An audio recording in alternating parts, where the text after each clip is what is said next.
Hello, greetings. I am the Reverend Phiwa Langeni. I'm the founder and director of Sala Center, which is Lansing, Michigan's first LGBTQ resource and community center. I'm also the pastor of Sala Center United Church of Christ, which is a brand new multi-faith worshiping community that meets at Sala Center.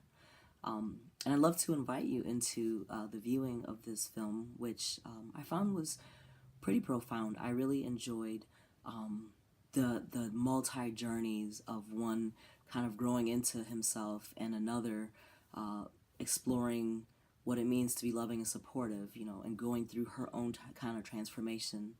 And for me, it really reminds me of the ways in which Jesus engages the work of healing. When Jesus walks into a setting of healing, I believe it happens in multiple ways. First he sees that there's someone who's in need of healing, and then he invites them into a space of healing, and that person internally goes through their own process and transition of getting from being someone who has been sick or ill or unclean to a state of wholeness and wellness and cleanness. But also the community that must now engage in the process of re-welcoming someone who has been on the outskirts for whatever reasons. And so that process of the healing, we don't often talk about in the church, about what is the faithful response for folk who are in community with and holding space for those who are now returning to a place of wholeness and wellness after an X amount of time being away.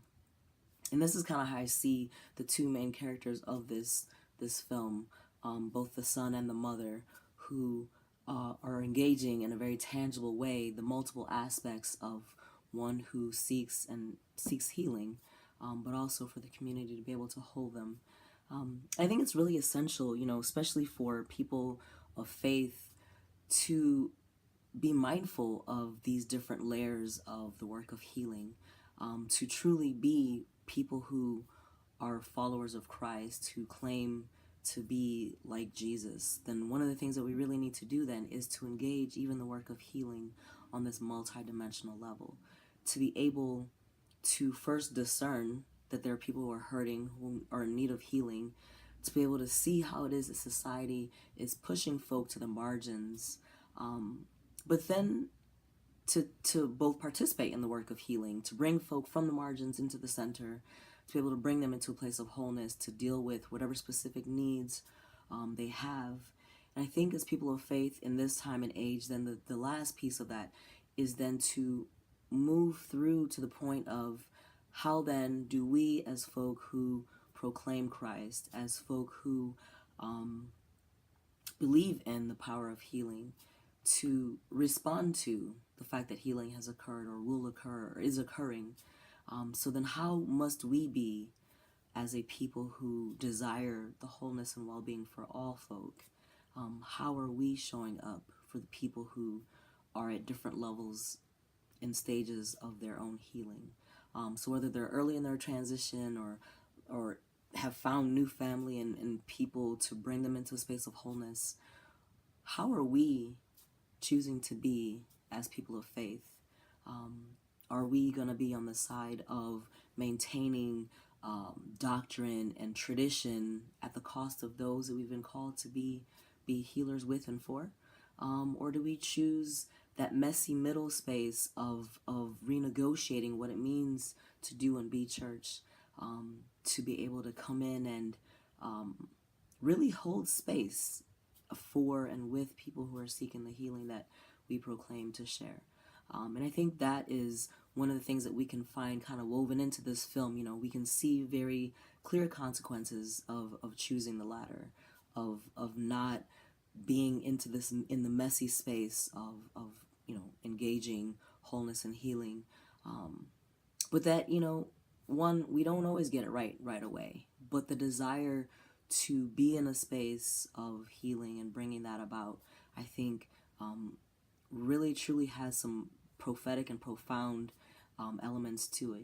So our tiny elements of or attempts at trying to bring someone into a space of fullness really has lasting and death-dealing consequences if we choose not to engage in that messy middle.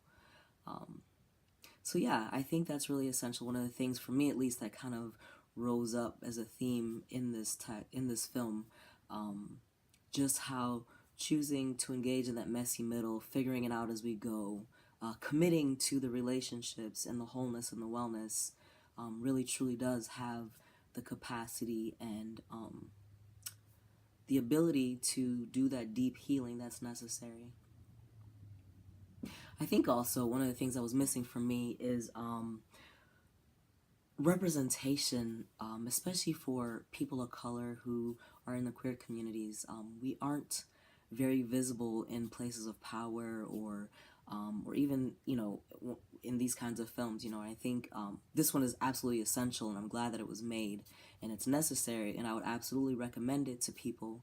But I think also, being able to see ourselves in these spaces of transformation and healing is a piece that is often lacking, especially for people who are not white, for people who are not American, for people who are not in these normative spaces. So yeah, and I'm not saying this to take away from this emerging space that's being created for folk who are in these normative spaces, because again, that's still needed for their healing, for our healing, really. But I think also being able to be mindful of the nuances that don't easily get translated for people of color and people who are not the normative, who have normative identities, people of means, whatever that may be. Feel free to identify that intersection as you see fit. But and then the question is, how then are we participating and making sure that there's visibility in queer communities, and not just in queer communities, really, in all communities where people can identify themselves as a part of the whole. A Christian example, if you do not see yourself as a part of Christ's body, how then are you able to engage in the work of healing and wholeness that Christ calls us into, as we are all invited to be a part of the body? If you see yourself as a hand, then the way that you show up in the world, the way that you engage even your ministry, is very different.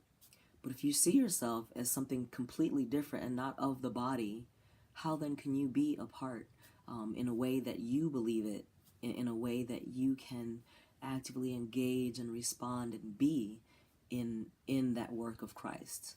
How can you be the hands and the feet of Christ if you do not see yourself as a hand or a foot?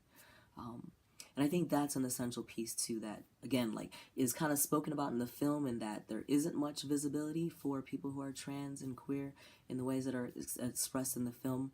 But I think even more so for people who deviate from the norm.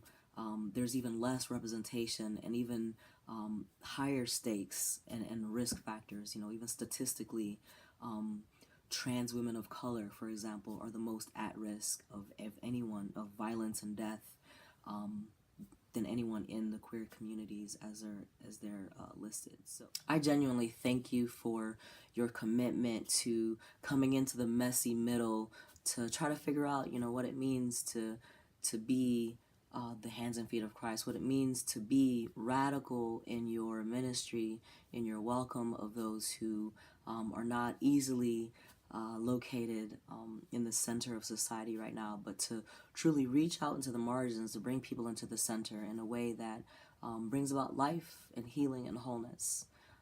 Thank you so much.